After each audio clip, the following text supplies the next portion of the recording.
yang saat ini kita sudah sampai kepada tawaf wada. Tawaf wada adalah tawaf perpisahan bagi siapapun yang berada di kota Makkah, baik untuk ibadah haji atau umroh yang kemudian akan meninggalkan kota Makkah. Bagi yang tidak meninggalkan kota Makkah tidak perlu tawaf wada. Karena wada artinya perpisahan, selamat tinggal atau berpisah dengan Makkah, maka dia melaksanakan tawaf wada. Masih ingat ada tawaf qudum, tawaf waktu kita datang, ada tawaf ifadah, tawaf rukun dalam haji, ada tawaf rukun dalam umrah. Yang ketiga ini adalah tawaf wada, perpisahan. Dalam hal ini ulama berbeda pendapat, makanya jangan menyiksa orang. Kalau Anda sebagai seorang pembimbing haji dan umrah, apalagi dalam keadaan saat ini, orang haji dan umrah sangat dimudahkan dari penjuru dunia, sehingga kepadatan jamaah hari ini luar biasa. Hampir tidak bisa dibedakan ini musim haji atau musim selain haji. Apalagi di bulan-bulan tertentu, Ramadan, Rajab, Maulid, manusia, lautan manusia. Sehingga yang namanya tawaf itu susah. Sehingga di sana ada peraturan yang boleh tawaf itu hanya orang yang lagi ihram. Orang yang lagi ihram. Jadi kalau kita lagi ihram berarti kita pakai baju ihram. Misalnya baru datang kita untuk umrah, karena kita masih untuk tawaf umrah atau tawaf ifadah, tawaf haji, karena pasti pakai baju ihram. Maka di saat itu boleh tawaf di sekitar Ka'bah. Selebihnya tidak, demi ketertiban. Sebab kalau tidak diatur yang seperti itu, terlalu padat dan ini membahayakan kepada orang yang melaksanakan ibadah tawaf. Maka dalam hal ini kami perlu tawarkanlah, mungkin bahasanya, pendapat-pendapat tentang tawaf wada. Kalau Anda bisa, silahkan Anda. Tapi jangan menyiksa orang lain dalam hal ini. Pendapat pertama, Anda boleh ambil ini, mungkin Anda mudah, tanpa harus berbohong. Tanpa harus berpura-pura pakai baju ihram untuk bisa tawaf. Karena kita mematuhi dengan peraturan pemerintah sana itu adalah juga wajib, karena demi kemaslahatan umat. Demi kemaslahatan umat. Nah, ini termasuk kadang-kadang pembimbing mengajari kamu pakai baju ihram nanti tawaf. Maksudnya kamu berbohong, kemudian kamu tawaf nanti. Sebab kalau kamu tidak berbohong, kamu tidak bisa masuk ke sana. Kami berikan pendapat-pendapat ini biar Anda memilih. Pendapat pertama mengatakan wajib. Artinya sebelum meninggalkan kota Makkah, ia harus melakukan tawaf. Namanya tawaf wada. Dan ini memang ada paling bawah langsung bisa mengitari Ka'bah kita. Kalau mengitari Ka'bah, cepat. Mungkin 15 menit kalau lancar. Kalau tidak, kalau normal saja selesai. Ada tingkat 2 dan tingkat 3. Itu panjangnya, segede masjid itu kita keliling. Sepi, mudah. Mudah, tapi kita berjalan seperti 7 kilo, kita berjalan 6 kilo lebih. Mungkin bagi orang yang punya jatah olahraga setiap hari, harus jogging, lari, 10 kilo, 12 kilo, ya lumayan lah. Di situ nggak ada masalah. Tapi yang tidak terbiasa, ya kerepotan.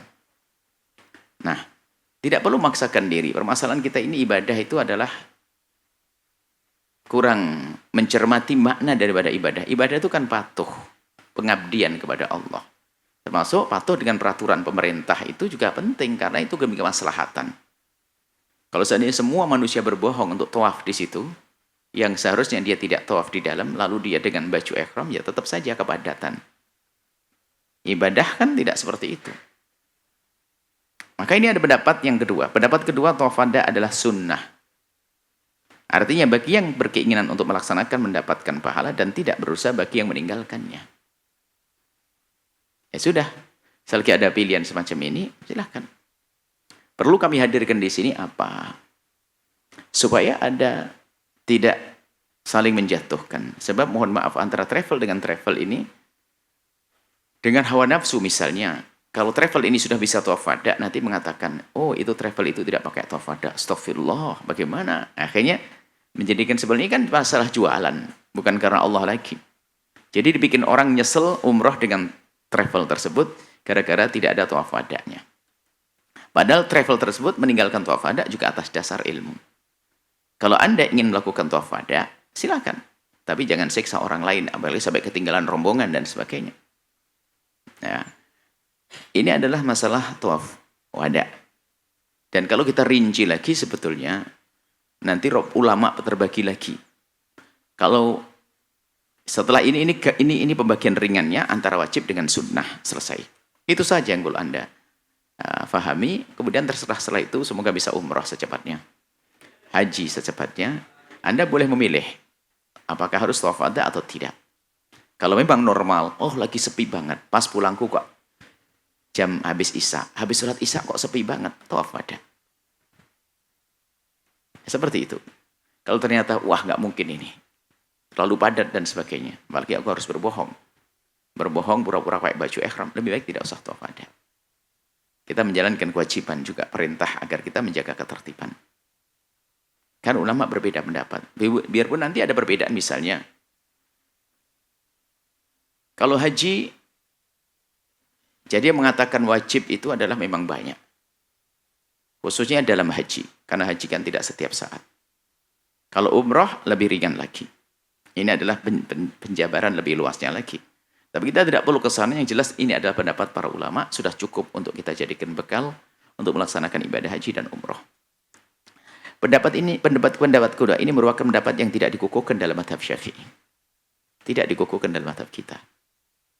Akan tapi bisa menjadi solusi dalam keadaan tertentu yang sekiranya tawaf terasa memberatkan. Dan kemudian nanti aturan tawaf wada itu adalah kapan orang sudah tawaf wada, harus berpisah dong dengan Mekah. Nggak boleh nginep lagi di hotel di situ.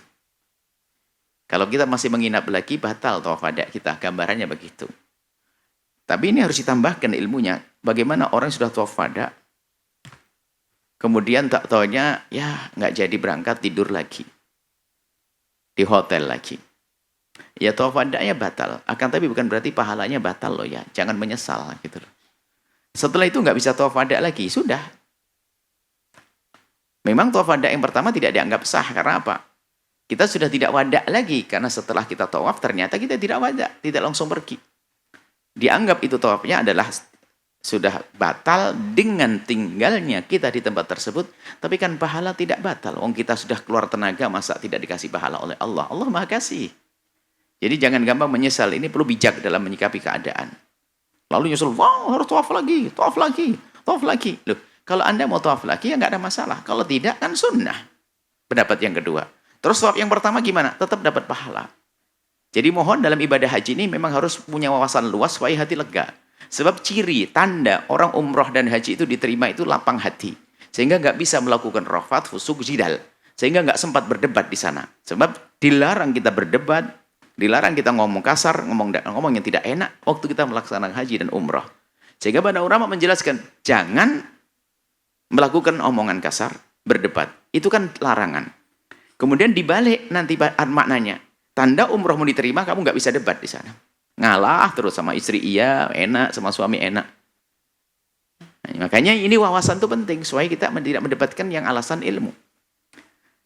Baik, ini tawaf di dalam haji ya, ada 3 tawaf tadi, tawaf qudum, tawaf ifadah, kemudian ada tawaf namanya tawaf wada. Adapun di dalam umrah sekalian, tawaf umrah adalah tawaf wajib yang harus dilakukan oleh seseorang setelah niat ihram. Anda niat ihram dari Yalamlam atau yang dari Madinah biar Ali, kemudian Anda masuk ke Makkah, maka Anda sudah pakai baju ihram. Ya, kemudian ini adalah di situ ada tawafnya. Lah tawafnya orang yang umrah biasanya didobel antara tawaf kudum dengan tawaf rukun, tawaf umrah. Jadi Anda datang langsung tawaf, namanya tawaf rukun, tawaf kewajiban di dalam umrah. Lalu tawaf kudumnya mana? Sudah masuk di dalamnya. Karena tawaf kudum itu bahasa, tawaf kudum itu seperti tahiyatul masjid. Kalau kita masuk masjid, cuman karena kita tidak masuk masjid, tapi menuju Ka'bah, maka penghormatan kepada Ka'bah adalah tawaf. Kalau penghormatan kita ke masjid namanya tahiyatul masjid, artinya tahiyat itu kan penghormatan. Mungkin yang selama ini melakukan salat tahiyat nggak ngerti artinya tahiyat. Tahiyat itu penghormatan. At-tahiyat itu penghormatan. Tahiyatul masjid, penghormatan ke masjid. Karena masjid itu bunya lissolati, dibangun untuk sholat, maka untuk menghormat masjid, kalau kita masuk masjid, sholat 2 rakaat. Kapanpun, tidak ada keharuman di dalamnya. Siang, malam, pagi, sore, setelah asar, sebelum asar. Setelah subuh, Anda masuk ke masjid untuk menghormat masjid dengan tahiyat sholat 2 rakaat. Minimal. Lah kalau ke Masjidil Haram, karena Masjidil Haram intinya nanti di Ka'bah Musyarrafah, maka penghormatan tahiyatul Ka'bah itu, tahiyat Ka'bah, tahiyat kepada Makkah Mukarramah, Ka'bah Musyarrafah, tahiyatnya adalah dengan tawaf. Maka disebut dengan tawaf kudum, tawaf saat kita datang. Tawaf kudum, tawaf datang ke Makkah. Tawaf kudum. Ini adalah namanya tawaf penghormatan. Nah, kalau kita melakukan salat tahiyatul masjid, misalnya kita datang ke masjid, sholat duhur sudah didirikan. Saya ingin mendapatkan pahala sunnah tahiyat. Nggak perlu pakai tahiyat, langsung saja sholat duhur. Karena dengan melakukan sholat duhur, kita sudah menghormat masjid dengan sholat. Berarti kita sudah mendapatkan bagian tahiyat sesuai dengan niat lintasan di hati kita, tanpa diniatkan dalam sholatnya. Intinya, kalau masuk masjid, lakukan penghormatan masjid dengan sholat.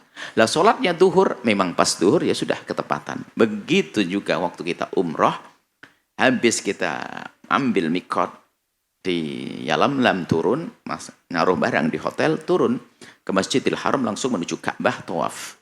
Namanya tawaf rukun, tawaf umroh. Tawaf kudumnya mana? Sudah masuk di dalamnya. Seperti tahiyatul masjid. Seperti itu. Kalau dalam umroh hampir tidak kebayang tawaf kudum. Tapi kalau dalam haji mungkin. Orang haji. Kalau orang melakukan haji, bisa saja dia mampir ke Makkah dulu adalah tawaf. Tawafnya tawaf kudum. Sebab tawaf rukunnya harus dilakukan setelah wukuf di Arafah nanti. Habis tawaf kudum, duduk-duduk, baru nanti pergi ke Arafah, balik lagi, namanya tawaf kudum. Tawaf ifadah setelah itu. Baik. Tawaf di dalam umroh. Kemudian tawaf wada sudah jelas. Kemudian tawaf yang terakhir adalah tawaf sunnah. Tawaf sunnah adalah tawaf 7 kali. Artinya tawaf sunnah bukan tawaf rukun dan tawaf wajib dalam haji dan umroh. Tawaf sunnah. Jadi enaknya kalau orang di Makkah sana itu punya Ka'bah. Habis sholat subuh ya muter-muter 7 kali dengan niat dapat pahala. Kalau kita kan lampu merah ke lampu merah jogging lari pagi. Paling maksiat nanti matanya kotor. Kan begitu. Tapi kalau di sini enggak. Anda habis sholat subuh, baca zikir, bahkan mungkin Anda bisa sambil berzikir, berjalan tawaf 7 kali. Saya niat tawaf 7 kali. Itu sunnah sudah. Ibadah ajib. Jalan-jalan sudah dapat nilai ibadah. Betul. Cuman syaratnya kayak orang sholat. Punya wudhu. Ya, harus gitu. Ya harus punya wudhu dan bersuci. Tawaf sunnah adalah tawaf 7 kali. Caranya adalah seseorang pergi ke Masjidil Haram. Kemudian ia berniat tawaf 7 kali karena Allah. Bukan karena haji dan umrah. Dan bukan karena pertama kali datang ke Masjidil Haram. Coba kalau Masjidil Haram pertama kali datang ke Masjidil Haram namanya tawaf kudum. Akan tapi karena ia bersengaja ingin tawaf, maka hal tersebut hukumnya sunnah. Bersengaja ingin tawaf. Niat. Bersengaja ingin tawaf. Niat. Kalau Anda muter-muter nggak pakai niat, nggak dapat pahala. Tawaf sunnah ini akan menjadi wajib jika dinadarkan. Nadar, kalau aku gini saya akan tawaf. Wajib, nadar, kalau anakku sembuh. Kalau lulus, kalau apa. Bernadar untuk tawaf, maka tawaf yang semula sunnah menjadi wajib karena nadarnya tersebut. Misalnya seseorang bernadar, kalau aku sembuh dari sakit, aku akan tawaf 7 kali. Menjadi wajib.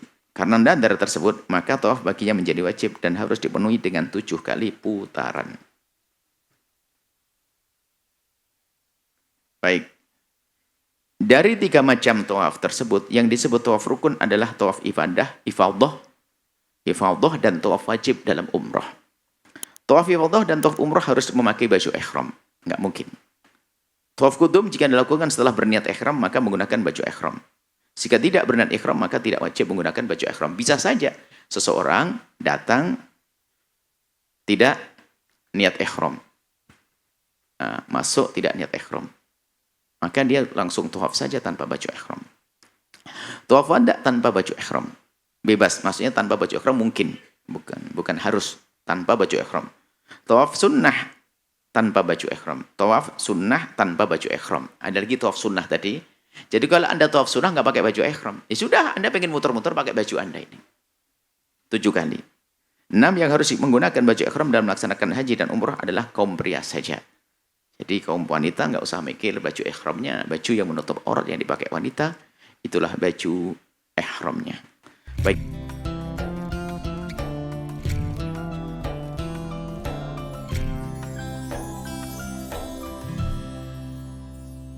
Sahabat Al-Bahjah TV, setelah menyaksikan video ini, jangan lupa bersolawat kepada baginda Nabi Muhammad. Shollu ala Nabi Muhammad. Allahumma sholli alaihi wa ala alihi wa sahbihi.